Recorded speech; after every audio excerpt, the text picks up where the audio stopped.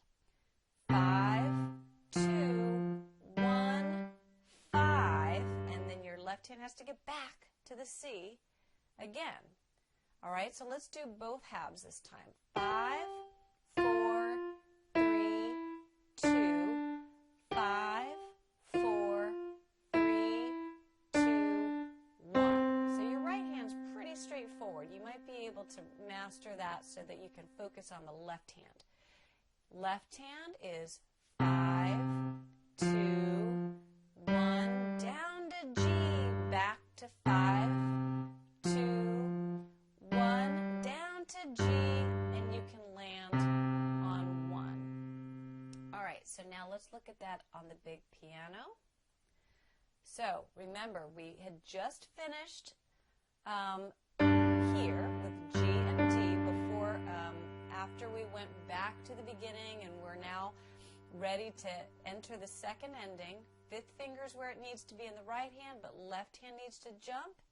And we have 5, 4, 3, 2 in the right hand, 5, 2, 4, 5, 2, 1, 5 in the left hand. So let's just do that together really slowly. Now I want you to spend some time playing what I've already played for you separately on the smaller piano, and then come here and we'll put it together. 1, 2, here we go. 5 and 5, 2 and 4, 1 and 3, 5 and 2, 5 and 5, 2 and 4, 1 and 3, 5 and 2, land on thumbs. All right, practice that 100 times, and then you can do it faster with me now. 1 and 2 and 1 and 2 and 1 and 2 and 1 and 2 and 1 and 2 and 1 and 2 and 1 and 2. All right? All right, I'm going to play the song all the way through. You do have another recording of me playing it all the way through, so I'm going to do one slow and one a little bit faster. 1 and 2 and 1 and 2 and 1 and 2.